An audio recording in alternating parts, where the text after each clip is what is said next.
Even more so than movies, TV shows are built on their casts. Iconic small-screen characters have carried entire shows into the realm of superstardom, and the ever-evolving will-they, won't-they drama of potential romances have captured the attention and hearts of audiences over decades in the case of certain shows. However, while the sense of familiarity and connection to amazing characters that comes with long-form TV storytelling is special, it's not easy to maintain. Whether it's writers running out of ideas or actors getting bored of playing the same character over and over again, sometimes characters just don't fulfill their potential or end up disappearing entirely. Sometimes that's not a bad thing and they do get a solid send-off, but other times they're unceremoniously cut out. They're one episode and gone the next, leaving viewers wondering just what the hell happened. I'm Josh from Whatculture.com, and these are 10 TV characters cut from shows in the worst way.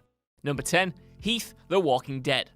The nature of The Walking Dead's world makes characters disappearing for episodes or even seasons at a time an understandable prospect. This is a zombie apocalypse story after all, and the huge ensemble cast also means characters can fade into the background without viewers wondering where the hell they are. That makes it even more remarkable then that the writers still completely messed up writing Heath out of the show. A staple of the comics and a major protagonist introduced in Season 6, the Alexandrian was last seen in Season 7, Episode 6 while out on a supply run with Tara. The episode ends with the two separated and the latter making it back to Rick's camp, but Heath's fate is left up in the air. The rule in The Walking Dead is that if you don't see a body, then you should never assume that someone is actually dead. But Heath was barely even addressed following this episode, and fans are still wondering where he went when Tara made it back relatively quickly. The real reason he didn't show up again was that the actor Corey Hawkins got another gig starring in 24 Legacy, but even with that show over, he's yet to return to the world of The Walking Dead.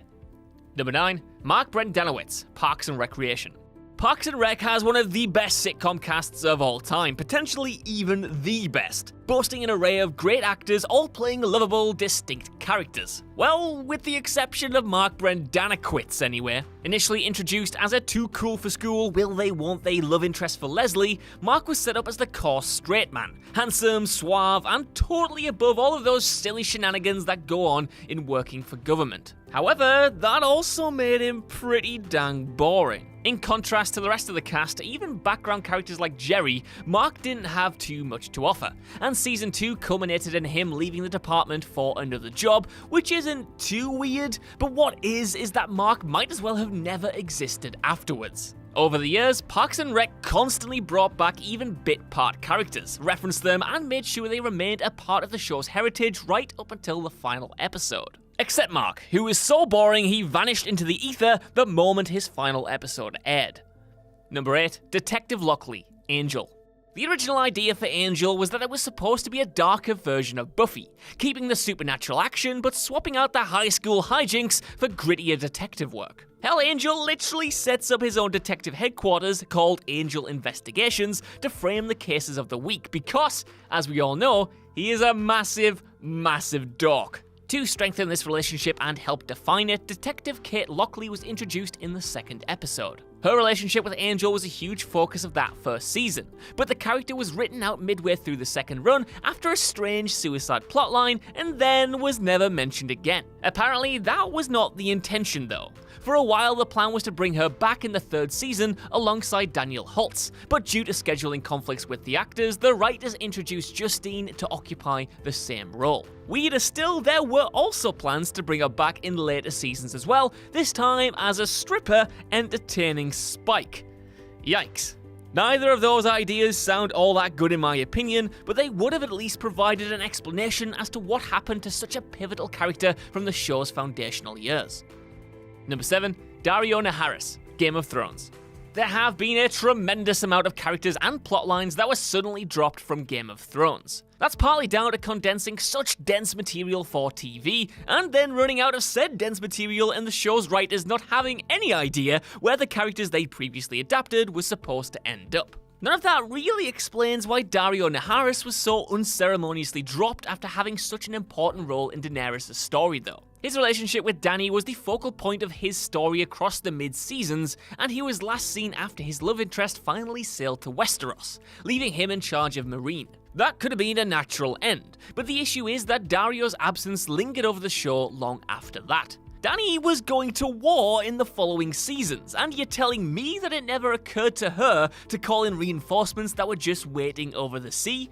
Not when the Night King raised an army of the dead, and not when she made the final push for the Iron Throne. And you're telling me that he didn't have anything to say about the woman he loved being murdered. Nah, of course not, because once Dani jumped into bed with Jon Snow, this former flame was dumped completely. Number 6. Rachel Community. Rachel debuted in Season 4 of Community, played by Brie Larson as a quirky, nerdy girl who enjoys a meet-cute with Abed. That run was the year original creator Dan Harmon didn't produce though, yet Rachel was still a surprising highlight in an otherwise wonky series of episodes. So much that Harmon decided she needed to stay once he returned. Consequently, she returned for Season 5, with her and Abed starting a genuine romance. Because Brie Larson was an in-demand actor even before she joined the MCU though, her stint on a quirky comedy was always in doubt. And after her run that year, she disappeared from the show entirely, never to be mentioned directly again. One minute Abed is in a relationship, and the next minute he's single and has seemingly forgotten entirely that he was actually in one. In Season 6, the character ponders about what happened to that girl he was dating, which almost saves the story with a kind of meta joke, but isn't really enough to not make the sudden change as jarring as it is. Number 5. Prue, Charmed. The entire point of Charmed is that the combined power of the central three sisters, Prue, Phoebe, and Piper, is the unifying force that can always overcome any evil. Alone, they're weak, but together, they can do anything. It threw everything into disarray then when Prue's actress Shannon Doherty left after the Season 3 finale. Not only would her sudden absence threaten the core of the show regardless, but it couldn't have come at a worse point in the story. The third season ended on a cliffhanger, with Prue and Piper being left for dead after being attacked by the demon Shax, and Phoebe trapped in the underworld, unable to help. In the totally jarring start to Season 3 though, it's revealed that cliffhanger was actually solved off-screen. Phoebe was randomly rescued from the underworld by Leo and Cole, somehow, and Piper was able to be saved, but it was too late for Prue. It perhaps couldn't have been handled much better bar a total recast, but what was left was a total mess that only makes sense if you know the behind-the-scenes drama. Number 4. Elliot, Law & Order SVU.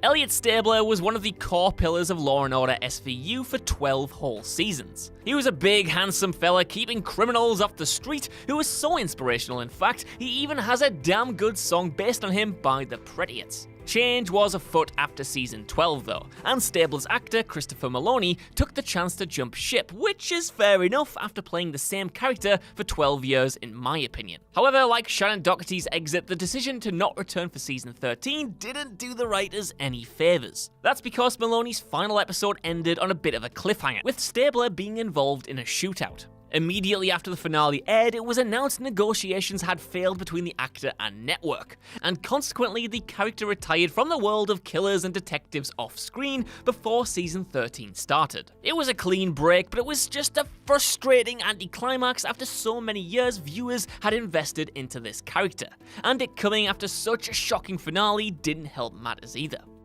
Number 3. Ellen and Joe, Supernatural. Mother and daughter hunter duo Ellen and Joe quickly became fan favourites after being introduced in Supernatural's second season, and were a major part of that season right up until the finale, where they joined Sam and Dean to stop the demon Azazel opening the gates to hell. They didn't succeed though, and the finale ends with the brothers and Ellen and Joe back in the saddle to battle against whatever the hell clawed its way out from the underworld. However, the two wouldn't actually be seen again until Season 5, and the show just never addressed the absence following the final episode of Season 2. Despite the cavalry absolutely needing to be called in, the duo barely even get mentioned by Sam and Dean after that episode. Apparently, the original plan was to bring them back for a couple of episodes in that year, but when the writer's strike curtailed the entire season, those plans fell through. That doesn't explain why they were absent from Season 4 as well though, where, once again, Sam and Dean needed all the help they could get to stop the actual devil from returning to Earth. Number 2. Judy, Family Matters. Even if you haven't seen Family Matters, you'll have seen the memes that have stemmed from it. But the most interesting story associated with the show is what happened to Judy, the youngest of the Winslow family the show followed the lives of. Things were smooth sailing for a good few years, but something strange happened in season 4 when Judy was sent to her room to never be seen again. In the next episode, not only was Judy never even mentioned, but now the Winslows were said to only have 2 children instead of 3. So, what the hell happened? Well, nobody really knows. Actress Jamie Foxworth dropped off the face of the earth afterwards, and Judy was never mentioned again in the program, and continues to be absent when the cast meet up for anniversaries and celebrations. Was she abducted by aliens? Is there a Winslow murder mystery the rest of the family are trying to cover up? Did Leo and Cole come in to sweep her away off screen somehow? We'll just never know, but if you ask me, it's probably the latter. Number 1. Charlie, 2.5 Men. Charlie Sheen famously had a very public breakdown in 2011, coming up with the new catchphrase that he was, quote, not bipolar, but bi-winning, while also going on primetime TV to take swipes at public figures, including his own boss at the time, creator of 2.5 Men, Chuck Lorre. Despite thinking he was invincible, Sheen was axed from the popular show and replaced with Ashton Kutcher, but the rift between him and Lorre didn't end behind the scenes. Instead, the showrunner made it a point to kill off his character, also called Charlie, with the revelation that he fell onto the tracks of a metro station and then popped like a balloon prior to the first ep of season 9. This still wasn't enough for Lorre though, and Charlie comes back again in the series finale, this time played by a body double, to be killed yet again. It turns out he wasn't hit by a train at all, but was kept prisoner in a basement, which he escaped from. When he turns back up at his old house though, he's killed by a falling piano just as he rings the doorbell. Chuck Lorre himself even appears in the flesh to deliver a final zinger. It's absolutely mad. And look, I'm not saying Charlie Sheen deserved more, but 2.5 Men fans absolutely did, and they didn't deserve to see their favourite show devolve into a grudge match not once, but twice.